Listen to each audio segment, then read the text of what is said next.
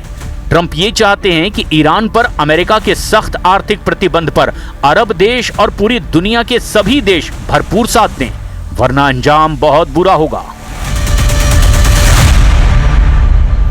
So we went down and we stopped them. They'll never have a nuclear weapon. They want to make a deal so badly. We don't even know if we want, because I view the Strait of Hormuz as an American territory right now. It's an American territory.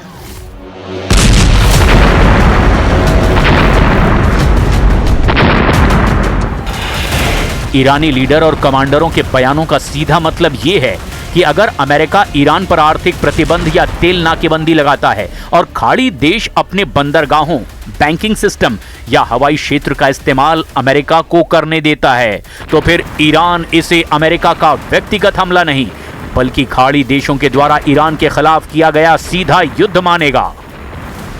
इसका मतलब यह है कि यदि युद्ध छिड़ता है या प्रतिबंध सख्त होते हैं तो ईरान केवल अमेरिकी सैनिकों पर हमला नहीं करेगा बल्कि सऊदी के आरामको रिफाइनरियों, यूएई के Dubai, Abu Dhabi airport, container ports और डीसैलिनेशन यानी कि पानी शोधन प्लांट्स को अपनी मिसाइलों और ड्रोनों से निशाना बनाएगा।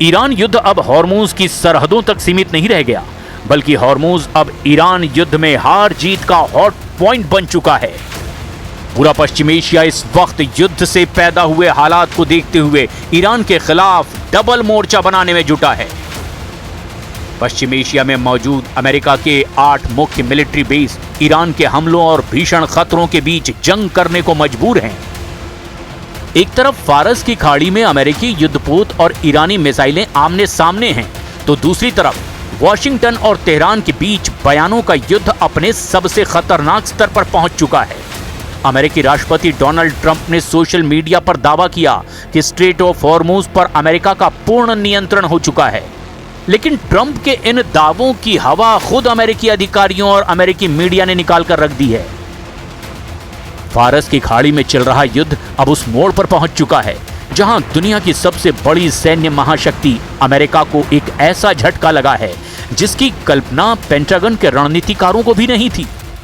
अमेरिकी वायुसेना का सबसे भरोसेमंद, सबसे आधुनिक और घातक हथियार MQ-9 रिपर ड्रोन ईरान के आसमान और हॉर्मुज की हवाओं में तबाही का शिकार हो रहा है। वॉशिंगटन पोस्ट की एक सनसनीखेज रिपोर्ट के मुताबिक ईरान के साथ जारी इस जंग में अमेरिकी सेना ने अब तक अपने कुल MQ-9 रिपर ड्रोन बेड़े का लगभग 1/4 हिस्सा यानी 25% गंवा दिया है। आंकड़ों की भाषा में समझें तो कम से कम 45 महंगे रिपर ड्रोन या तो मार गिराए गए हैं या फिर तकनीकी खामियों की वजह से क्रैश हो चुके हैं। ये नुकसान केवल एक ड्रोन का गिरना नहीं है, बल्कि अमेरिका के 1.3 अरब डॉलर यानी लगभग 11,000 करोड़ रुपए से ज्यादा के सैन्य साजो सामान का धू धू कर जल जाना है। युद्ध शुरू होने से पहले अमेरिकी वायुसेना के पास करीब 165 और अमेरिकी मरीन कॉर्प्स के पास में 20 रिपर ड्रोन सक्रिय सेवा में थे। लेकिन इस जंग की आग इतनी भीषण रही कि महज कुछ महीनों के भीतर अमेरिकी एयरफोर्स की फ्लीट घटकर मात्र 135 के आसपास रह गई।